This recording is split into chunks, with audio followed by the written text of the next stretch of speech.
উপস্থিতি বিজেপির কার্যালয়ে অতি সুদৃশ্য যা সবার আকর্ষণ হয়ে ওঠে। তারই হুবহু কালীগঞ্জ কার্যালয়ে সুদৃশ্য করার অত্যাধিক ব্যবস্থা নেওয়া হয়েছে। দলীয় অনেক কর্মী রয়েছে, তাদের অর্থরাশিতে সুসজ্জিত ভবন নির্মাণ হচ্ছে। প্রথম পর্যায়ে কাজ হওয়ার পর দ্বিতীয় পর্যায়ে কাজ চলছে।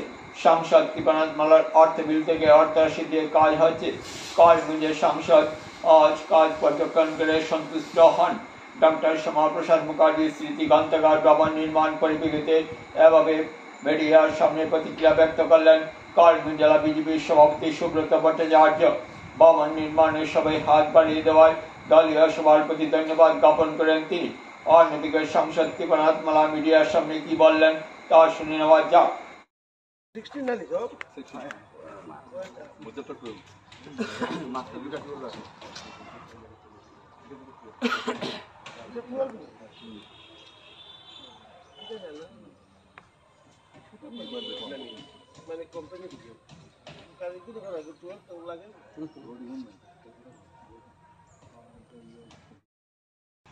ডক্টর শ্যামাপ্রসাদ স্মৃতি ভবন ও গ্রন্থাগার নামে এই জায়গা আমরা সরকারের পক্ষ থেকে পেয়েছিলাম। করিমগঞ্জ পৌরসভার পক্ষ থেকে 2-3 বারে দেওয়া হয়েছিল পার্ট পার্ট করে। এখানে কাজ চলছে। প্রথম যে বিল্ডিংটা আছে এখানে অনেকে প্রথম অবস্থায় শ্রী মিশন রঞ্জন দাস, শ্রী কবীন্দ্র পুরকায়স্থ, শ্রী বীরেন্দ্র প্রসাদ বর্ষ, প্রাক্তন সাংসদ, আমাদের মাননীয় মন্ত্রী পীযূষ হাজারিকা মহোদয়, আমাদের বিধায়ক কৃষ্ণেন্দু পাল মহোদয়, বিধায়ক বিজয় মালাকার মহোদয়, ওনারা অর্থরাশি দিয়েছেন। প্রথম কাজ শুরু হয়েছিল মাননীয় মিশনদার কাছ থেকে দুবারের অর্থরাশি পেয়ে। আর দ্বিতীয় পর্যায়ের যে ভবন এখন যেখানে কাজ চলছে, আজ থেকে আগের বার যখন মাননীয় শ্রী কৃপানাথ মালা মহোদয় সাংসদ হয়েছিলেন, ওনার প্রথম সাংসদ কার্যকালে উনি এখানে 25 লক্ষ টাকা ওনার এলাকা উন্নয়ন তহবিল থেকে অর্থরাশি দিয়েছিলেন এই ভবনের কাজের জন্য। এই অর্থরাশি দিয়েই এখন কাজ চলছে।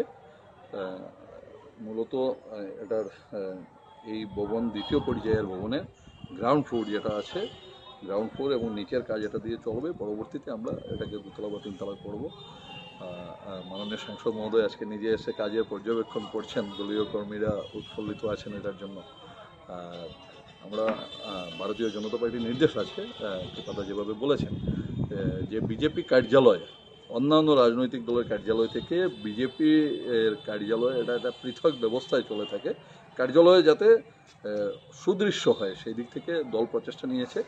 মাননীয় সাংসদ, মাননীয় বিধায়কদের দলের পক্ষ থেকে নির্দেশ আছে। মাননীয় মুখ্যমন্ত্রী মহোদয় গৌহাটিতে যে কার্যালয় বানিয়েছেন আমাদের রাজ্যিক কার্যালয়, সেটা ভারতবর্ষের মধ্যে সবথেকে সুদৃশ্য রাজ্যিক কার্যালয় আছে।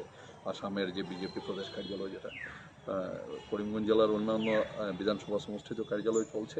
পাতারকান্দি বিধানসভা সমষ্টি, আদাবাড়ি বিধানসভা সমষ্টিতে কার্যালয়ের কাজ চলছে। বহুদিন এখানে কাজ সীমিত ছিল অর্থের অভাবে। দ্বিতীয় পর্যায়ের ভবনের কাজ চলছে। মাননীয় কৃপাদা বিগত বছর যখন অর্থরাশি এখানে দিয়েছেন, সেটা যে কাজ চলছে, আগামী দিনে আমরা ভাবব সেটাকে কীভাবে কাজ শেষ করা যায় এবং এই ভবনকেও যাতে সুদৃশ্য বানানো যায়, দলীয় কার্যকর্তারা সেই চেষ্টায় আছে। এর জন্য আজকে একটা মানে বড় করে আমরা বানাচ্ছি। দুটাকে নিয়ে আমরা অফিস চলবে। আর এটা বিল্ডিং হওয়ার পর আমাদের প্রচুর জায়গা হয়ে যাবে, তোমার সুবিধা হবে। কারণ আমাদের ভারতীয় জনতা পার্টির নির্দেশও আছে যে প্রত্যেক জেলার যেটা বিজেপি অফিস আছে সেটা ভালো হয়। 39 জেলা এখন মণ্ডল, সব মণ্ডলের বলছে অফিস বলছে। ওদিকে কার্যালয় আমাদের ডিস্ট্রিক্ট মণ্ডলে সব কার্যালয় হবে এবং হওয়ার জন্যে আমরা এখানে হেল্প করছি আমরা। এবং আমাদের দায়িত্ব আছে এমপি এমএলএ সবাই বা আমার জেলা সভাপতি যে আমরা যাতে আমাদের মণ্ডল অফিস বা ডিস্ট্রিক্ট অফিস সুন্দর হোক, এই জন্য আমরা কাজ করে যাচ্ছি। কতলা ভবনের নির্মাণ হচ্ছে?